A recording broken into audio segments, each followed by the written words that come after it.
Welcome, this is Coincident, and you are watching a collection of alternate strategies for the first two fights of Okuplok. This is a response video to you. After the first two Okuplok strategy guide videos, you folks wrote a lot of interesting comments with different ideas and suggestions to different strategies that I hadn't thought about before making those videos. Some of your suggestions are pretty good and have quite high survivability rates, so I think that a fully fledged video is the best way to show off your ideas.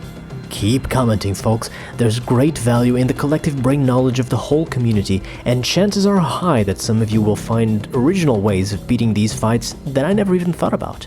Anyway, I would like to start off with the first platforming section. In the first video, I only briefly mentioned this section, and many people commented that they had trouble with this part.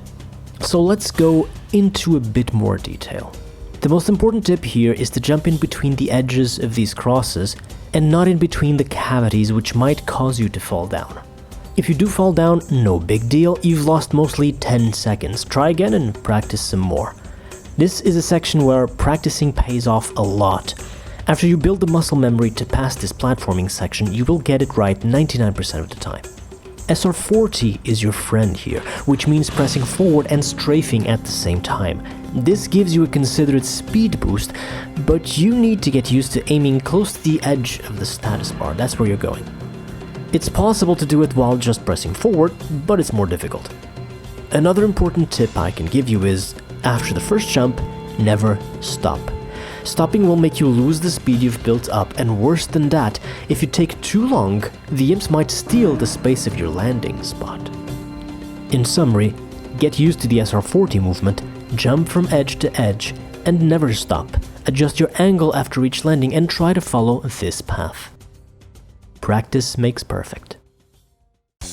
Now let's move on to your suggestions. The first idea is to save the Megasphere for later after you've taken damage from your starting 100 health. This is a clever idea, knowing how health and armor are extremely scarce in Okuplok. And if you watch some of the gameplay clips that I put on the first video, it feels like I get very far without taking much damage. However, the problem is, this is just one lucky run. On average, there are many other runs where I've already taken significant damage by the time I reach the first corner with imps. If I don't take the Megasphere, sometimes I even die here. But let's assume that I survive to this corner. I will very often already need to go back for the Megasphere, but at this point there are a lot of Mancubi fireballs flying behind me, so many more deaths will happen while trying to go back. But let's assume that I still survive this and grab the Megasphere. The problem now is that I've spent so long in this area that the Revenant fireballs from below are starting to reach me. So when I run back to the first corner, many of those rockets might hit me.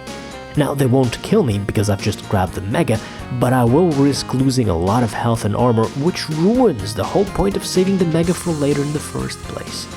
So on average, I don't believe this technique will help you survive with more health and armor into the next fight.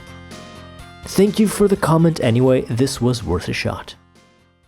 Another strategy came from a task run that I saw, made by Eric. It involves using this angle to kill the Archviles in advance, so then you can rocket through the imps at normal speed. I've tried this strategy many times myself, but unfortunately I never survived. The angle to kill the Archies is very awkward, auto-aim doesn't always work, and this spot exposes me a lot to the Revenant rockets. Sometimes I even fall down, so I feel like this is a task-only strategy. But let's move on to the final and best suggestion so far. This is the strategy that made me want to make this video. It's very clever and quite survivable. I wish I had known about it before making the first video, I totally would have included it. Anyway, this strategy was actually suggested by 2 people, and it involves skipping the line def that triggers the pain elementals. If you remember the hold strategy here, you'll know that I recommended going back at this point to not trigger the line, but you can actually go forward without triggering the line by jumping around the side of the cliff like this. Now you've reached the big corner of this canyon and there are no pain elementals approaching. This works because the Doom engine uses the center coordinate of Doomguy to check for special lines being triggered. By jumping on the side, the center of Doomguy never actually crosses the line, so now you can stay here as long as you like, killing imps until they're all dead. and then it's very easy to just run upstairs. There are 2 techniques to keep in mind in order to perform this strategy properly. Number 1. You need to wide rocket your way at the start and kill all the imps behind you as if you were doing the hold strategy. This is the only safe way of clearing some space for you to make the jump. Number 2. After reaching this corner, you must stand within this area.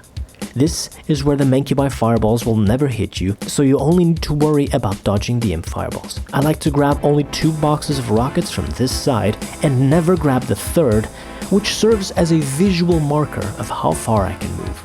As usual, I ran this strategy 20 times side by side with the old strategies for a fair comparison. If you want, pause the video now and take your guesses. Here are my results. This new strategy had a survival rate of 80%, and on average I exit the fight with 75 HP left. Now, the survivability is lower than the old strategies because there's some extra risks involving the jump. In particular, I sometimes failed the jump and fell down, especially when I got hit by something just before the jump. Also, sometimes the Revenant rockets caught up to me after jumping and dealt some damage. Staying here for a long time killing imps also means taking damage over a longer period of time. But the most interesting aspect of this strategy is how it affects fight number 2. If you recall from the second video, I mentioned it was not a good idea to press the button and leave because you were forced to leave forwards. Well, now with all the imps dead, you can leave backwards. This only requires you to have done the Archvile and Revenant cleanup beforehand. So now, on the second fight, you very quickly run back to safety and you have enough rockets to kill the Barons that follow you here. Then the only thing left to do is to clean up the Revenants and the Pain Elementals. Now the real question is it worth it? Is this strategy better than the push strategy?